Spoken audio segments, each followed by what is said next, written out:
레버리지는 고점에서 한 번 물리면 끝이다. QLD 같은 두 배 상품은 애초에 회복이 불가능하다. 투자 이야기를 하다 보면 자주 듣게 되는 말입니다. 그 근거로 거의 항상 등장하는 게 2000년 닷컴 버블과 2008년 금융위기예요. 그런데 닷컴 버블 때는 나스닥 레버리지 ETF란 상품 자체가 없었습니다. 그 시기는 아무리 계산해도 추정값이 나올 수밖에 없어요. 반면 QLD는 2006년 6월에 상장했으니 2008년 금융위기는 이 상품이 실제로 통과한 구간입니다. 오늘 금융위기 고점을 기준으로 잡은 이유예요. 추정이 아니라 차트에 찍혀있는 값으로 이야기할 수 있으니까요. 그리고 그 숫자만 놓고 보면 앞의 주장을 반박하기가 어렵습니다. 2007년 10월 31일 완전한 꼭대기에서 QLD를 샀다면 손실은 마이너스 84.1%까지 내려갔고 1만 달러를 넣었다면 계좌에 1600달러가 남았다는 뜻입니다. 그런데 여기서 한 가지 질문이 남습니다. 그 자리에서 도망치지 않고 계속 사모았던 사람은 어떻게 됐을까요? 그래서 같은 고점에서 출발한 계좌를 4개 만들어 봤습니다. QQQ를 1만 달러에 한 번에 넣은 사람, QLD를 1만 달러에 한 번에 넣은 사람, 그리고 같은 날부터 매주 100달러씩 꾸준히 사모은 사람이 각각 QQQ와 QLD로 하나씩입니다. 시작일은 4계좌 모두 2007년 10월 31일 금융위기 직전에 완전한 꼭대기예요. 이보다 더 나쁜 자리에서 시작할 수는 없습니다. 일부러 가장 불리한 조건을 잡은 겁니다. 매수 단가와 수익률은 전부 종가로 계산했고 최고점과 최저점만 장중가를 썼습니다. 오늘 확인할 건 3가지예요. 거치시기 원금을 되찾기까지 걸린 시간, 분할 매수 평단가가 어디까지 내려갔는지, 그리고 계좌가 플러스로 돌아선 시점이 두 종목 사이에 얼마 차이 났는지입니다. 마지막에는 나스닥 100이 전고점을 회복한 바로 그날 내 계좌가 각각 어디에 서 있었는지까지 나란히 놓고 보겠습니다. 먼저 가장 단순한 방식부터 보겠습니다. 고점에서 1만 달러를 한 번에 넣고 그대로 둔 경우입니다. QQQ는 2007년 10월 31일 장중에 55.07달러까지 올라간 게 꼭대기였고 그날 종가인 55.03달러에 샀다고 계산했습니다. 그리고 2008년 11월 21일 25.05달러까지 내려갔어요. 고점 대비 마이너스 54.5%, 절반이 넘게 사라졌습니다. 계좌가 다시 원금으로 돌아온 날은 2011년 1월 3일이었어요. 고점에서부터 3년 2개월이 걸렸습니다. 원지수인데도 3년 넘게 계좌를 열 때마다 마이너스를 봤다는 이야기입니다. 그럼 QLD는 어땠을까요? 같은 날 1.92달러가 꼭대기였습니다. 그런데 바닥은 QQQ보다 넉 달이나 늦게 왔어요. 2009년 3월 9일 0.3041달러, 고점 대비 마이너스 84.1%입니다. 여기까지는 아마 많은 분들이 예상하시는 그대로일 겁니다. 그런데 회복 기간을 보시면 조금 의외예요. QLD가 원금을 되찾은 건 2012년 9월 6일 고점에서부터 약 4년 10개월입니다. 손실폭은 1.5배 넘게 깊었는데 회복까지 걸린 시간은 1년 8개월 더 걸린 수준에서 끝났습니다. 진짜 위험한 건 레버리지라는 상품 자체가 아니라 고점에서 한 번에 풀매수하는 방식입니다. 그리고 이건 어느 종목에도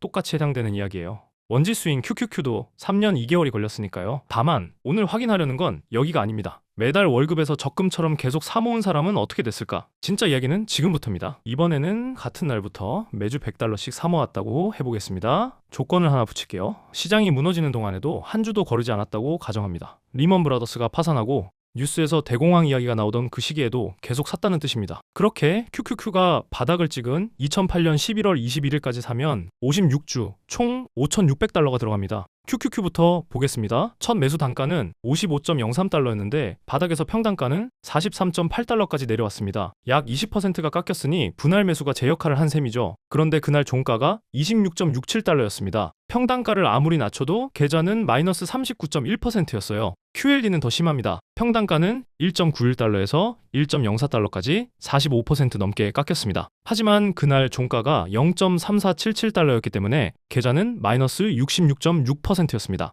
1년 넘게 매주 돈을 넣었는데 계좌의 3분의 2가 사라진 상태입니다. 저는 이 지점이 오늘 영상에서 제일 중요한 자리라고 생각합니다. 13달을 한 주도 안 빠지고 넣었는데 손실이 3분의 2입니다. 이쯤 되면 내가 방법을 잘못 알고 있는 게 아닐까 하는 생각이 들 수밖에 없습니다. 그리고 여기서 멈췄다면 분할 매수의 장점을 온전히 놓치게 됩니다. 지금부터 보실 숫자는 전부 이 자리를 그대로 지나간 사람에게만 해당되는 이야기입니다. 바닥을 지나고 나서 조금 이상한 일이 벌어집니다. 시장이 반등하기 시작하는데 두 계좌가 올라오는 속도가 전혀 달라요. 이유는 평단가에 있습니다. 매주 같은 금액을 넣으면 주가가 쌀 때 자동으로 더 많은 수량이 담기잖아요. 그리고 QLD는 QQQ보다 훨씬 더 깊게 빠졌습니다. QQQ는 고점 대비 절반 정도까지 내려갔지만 QLD는 6분의 1 수준까지 내려갔습니다. 같은 100달러로 바닥 근처에서 담기는 수량이 비교가 안 되게 많았다는 뜻입니다. 실제 숫자로 보겠습니다. 고점부터 계속 사모았을 때 QQQ의 평단가는 55.03달러에서 37.98달러까지 약 31% 내려왔습니다. 같은 조건에서 QLD의 평단가는 1.91달러에서 0.69달러까지 약 64%가 내려왔어요. 2배 넘게 더 내려온 겁니다. 여기가 오늘 제일 짚고 싶은 부분입니다. 거치식에서 레버리지의 큰 낙폭은 그냥 손실이었습니다. 더 깊이 빠졌고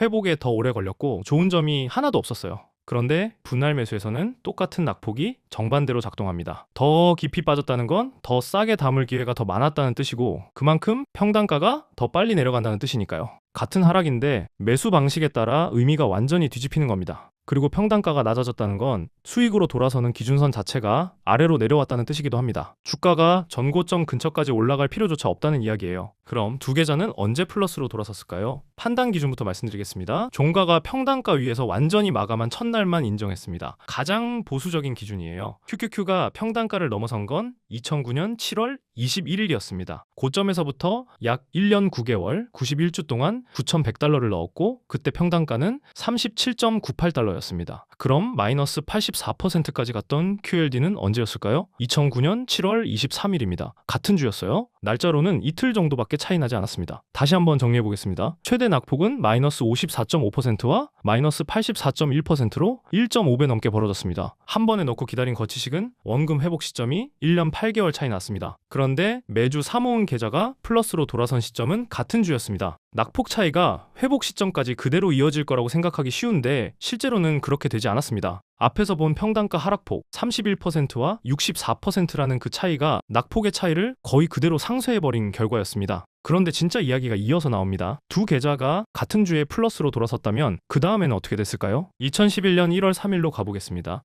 나스닥 100이 금융위기 직전 고점을 완전히 회복한 날이자 앞에서 봤던 QQQ 거치식 투자자가 3년 2개월 만에 원금을 되찾은 날입니다. 시장 입장에서 보면 이제 겨우 제자리로 돌아온 날이죠. 그런데 같은 고점에서 출발했던 네 계좌를 이날 나란히 놓고 보면 전혀 다른 자리에 서 있습니다. QQQ를 고점에서 한 번에 넣은 사람은 이제 막 본전입니다. 3년 2개월을 기다려서 손익이 0으로 돌아온 거예요. QLD를 고점에서 한 번에 넣은 사람은 아직 마이너스 약 31%입니다. 원지수가 전고점을 회복했는데도 계좌의 3분의 1이 비어있고 여기서 1년 8개월을 더 기다려야 합니다. 이게 레버리지 거치식의 실제 모습이에요. 그럼 매주 사모았던 두 사람은 어떨까요? QQQ 적립식 투자자의 평단가는 37.98달러였습니다. 그리고 이날 주가는 전고점 55.07달러를 넘어섰습니다. 평단가에서 그 전고점까지가 플러스 44.9%예요. 그럼 QLD는 어떨까요? QLD는 이날 전고점 근처에도 가지 못했습니다. 전고점이 1.92달러인데 주가는 1.31달러였으니까요. 그런데 적립식 계좌의 평단가가 0.692달러였기 때문에 수익률은 플러스 89.3%였습니다. 주가는 아직 전고점 한참 아래인데 계좌는 이미 90% 가까운 수익 구간에 있었던 거예요. 이 부분을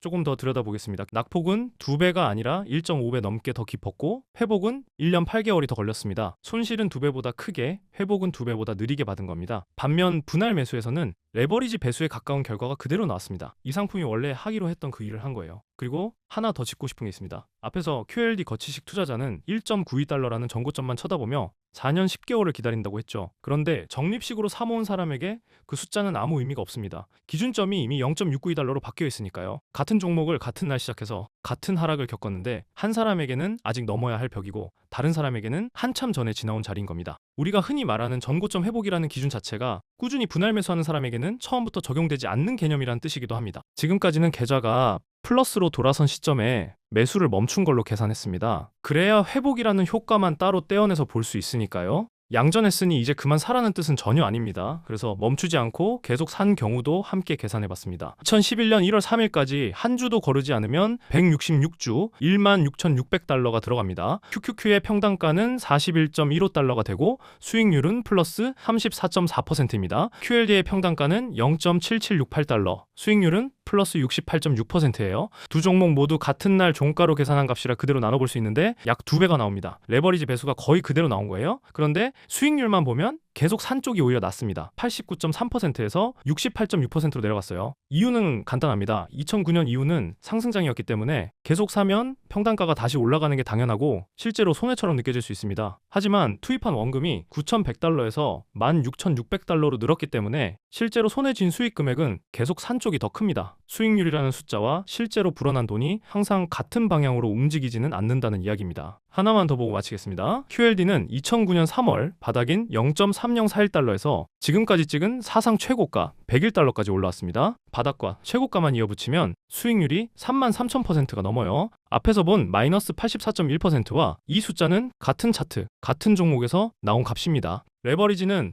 버블이 터지면 원금이 다 없어진다는 말도 30,000%니까 무조건 해야 한다는 말도 결국 같은 종류의 과장입니다. 어느 쪽 숫자를 골라오느냐에 따라 완전히 다른 이야기가 만들어질 뿐이에요. 오늘 계산으로 확인한 건 하나입니다. 고점에서 한 번에 몰아넣는 방식과 매주 나눠 담는 방식은 같은 하락을 완전히 다르게 통과한다는 것, 그리고 그 차이가 종목이 레버리지냐 아니냐보다 훨씬 크다는 것입니다. 다만 이 결과는 마이너스 66% 구간에서도 매수를 이어간 사람의 숫자라는 걸 다시 말씀드리고 싶습니다. 그게 가능한 분에게는 유효한 방식이고 그 구간에서 잠을 못 주무실 분에게는 맞지 않는 방식입니다. 어느 쪽이 맞고 틀린 게 아니라 본인이 감당할 수 있는 방식을 고르시면 됩니다. 실제 데이터를 계산해 정리한 자료가 채널에 계속 쌓이고 있으니 구독해두시면 필요할 때 꺼내보실 수 있습니다. 감사합니다.